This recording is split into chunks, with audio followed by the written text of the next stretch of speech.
ಬಾಗಲಕೋಟೆ ಜಿಲ್ಲೆಯ ಗದ್ದನಕೆರೆ ಗ್ರಾಮದಲ್ಲಿ ಮನೆ ಮುಂದಿಟ್ಟ ದೀಪಾವಳಿ ದೀಪದಿಂದ ನಡೆಯಿತು ಅವಘಡ. ಹೊತ್ತಿ ಉರಿದ ಮನೆಗಳು, ತೆಂಗಿನ ಮರ, ಬೆಂಕಿಯ ಕೆನ್ನಾಲಿಗೆಗೆ ಓಡೋಡಿ ಜೀವ ಉಳಿಸಿಕೊಂಡ ಅಕ್ಕಪಕ್ಕದ ಜನ. ಮನೆ ಮುಂದೆ ಆಯಿಲ್ ಬ್ಯಾನರ್ ಮೇಲೆ ದೀಪ ಇಟ್ಟಿದ್ದ ಕುಟುಂಬಸ್ಥರು ಬ್ಯಾನರ್ ಕಾಯ್ದು ಸುಟ್ಟು ಮನೆ ಹೊರಗಿಟ್ಟಿದ್ದ ಪಕ್ಕದ ಸಿಲಿಂಡರ್ಗೆ ಬೆಂಕಿ ತಗುಲಿ ಸಿಲಿಂಡರ್ ಸ್ಫೋಟವಾಗುತ್ತಿದ್ದಂತೆ ಮತ್ತಷ್ಟು ಜೋರಾಗಿ ಅಕ್ಕಪಕ್ಕ ಆವರಿಸಿದ ಬೆಂಕಿ. ರಾಜೇಂದ್ರ ಎನ್ನುವವರ ಮನೆ ಮುಂದೆ ಹಚ್ಚಿಟ್ಟಿದ್ದ ದೀಪ ಬೆಳಗಿನ ಜಾವ 2-3 ಗಂಟೆ ಸುಮಾರಿಗೆ ನಡೆದ ಅವಘಡ. ಘಟನೆಯಲ್ಲಿ 8 ಜನರಿಗೆ ಗಾಯಗಳಾಗಿವೆ. ಗಾಯಗೊಂಡವರನ್ನು ಆಸ್ಪತ್ರೆಗೆ ದಾಖಲಿಸಿ ಮುಂದುವರೆದ ಚಿಕಿತ್ಸೆ. ಘಟನೆಯಲ್ಲಿ 12 ವಾಹನಗಳ ಪೈಕಿ 8 ವಾಹನಗಳು ಸಂಪೂರ್ಣ ಸುಟ್ಟು ಭಸ್ಮ.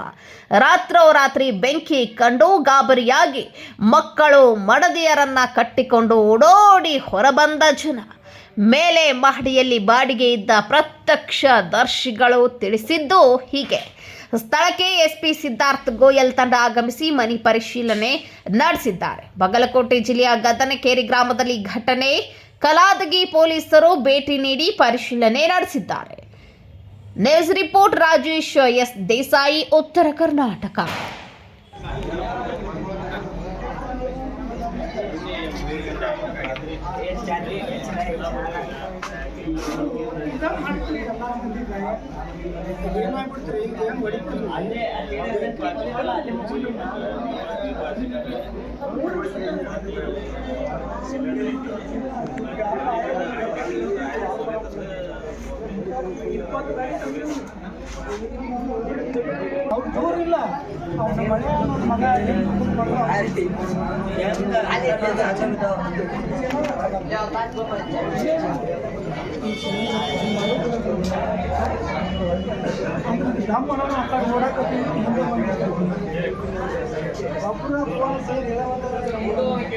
ಎಲ್ಲಿ ಹೋಗ್ರಿ ಅಟ್ರ ದವಾಖಾನಿ